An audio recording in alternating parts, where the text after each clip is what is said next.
Hi friends, welcome back to our channel. Telangana రాష్ట్ర వ్యాప్తంగా ఉన్న రైతులందరికీ రైతు బంధు, రైతు రుణానికి సంబంధించి మరొక కొత్త అప్డేట్ అయితే తీసుకొచ్చారండి. ఇప్పుడే ఫ్లాష్ అప్డేట్. ఆ వివరాలు అనేది ఈ వీడియో రూపంలో తెలుసుకుందాం.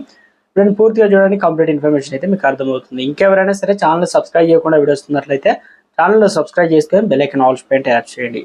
ఇప్పుడు ఇంపార్టెంట్ ఇన్ఫర్మేషన్ రైతులకు సంబంధించి ప్రభుత్వం ఏ చిన్న అప్డేట్ ఇచ్చినా కూడా మీకు వెంటనే మీ ఫోన్ నోటిఫికేషన్ రూపంలో వస్తుందండి.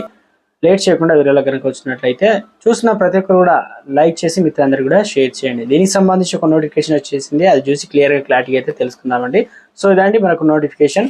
రైతులకు గుడ్ న్యూస్, ఎకరానికి 15,000 మంత్రి కీలక అప్డేట్. తెలంగాణలో రైతులకు పంట పెట్టుబడి సాయాన్ని ఎకరానికి 15,000 పెంచుతామని అసెంబ్లీ ఎన్నికల సందర్భంగా కాంగ్రెస్ పార్టీ హామీ ఇచ్చిన విషయం తెలిసిందే. అయితే 6 గ్యారెంటీ రైతు భరోసా కూడా ఒకటి. అయితే ప్రస్తుతం గత ప్రభుత్వం అమలు చేసిన రైతు బంధు ఎకరానికి 10,000 ఖరీఫ్, రబీ సీజన్లో 2 విడతల్లో మాత్రమే జమ చేశారు. ఆ 5 ఎకరాల లోపు ఉన్న రైతులకు రైతు బంధు సాయమే అందగా మిగిలిన రైతులకు పార్లమెంట్ ఎన్నికల కోడ్ ముగిసిన తర్వాత జమ చేస్తామని ప్రభుత్వం అయితే వెల్లడించిందనమాట.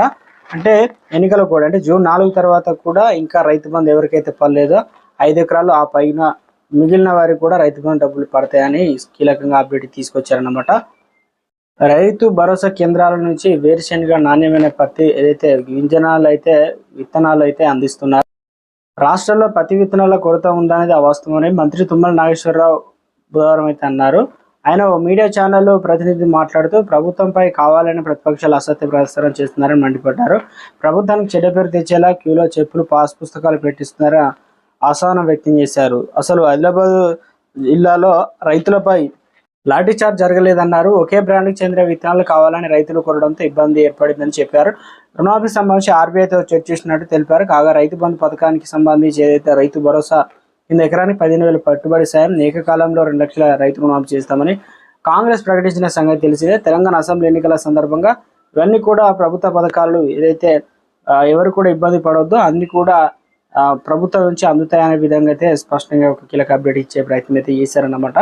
కొత్తగా రైతు రుణాలకు సంబంధించి ఆర్బీఐతో చర్చిస్తున్నట్లు, దీనికి ప్రత్యేక కార్పొరేషన్ చేస్తారా లేదంటే ఆగస్టు లోపు అయితే చేయాల్సి అయితే ఉంటుంది. ఇక దీనికి సంబంధించి ఆ ప్రభుత్వం రైతు బంధు సంబంధించి చాలా వరకు వేయలేదు. ఇప్పటి వరకు రైతు భరోసా వేయాలంటే కాస్త కూస్త మరి చాలా ఇబ్బందులు అయితే ఉంటాయి. ఇప్పుడే పంట ఏదైతే స్టార్టింగ్ స్టేజ్లో అయితే ఉన్నాయి, దున్నకాలు ఇవన్నీ కూడా పెట్టుబడి సాయం అయితే అవసరం అవుతుంది.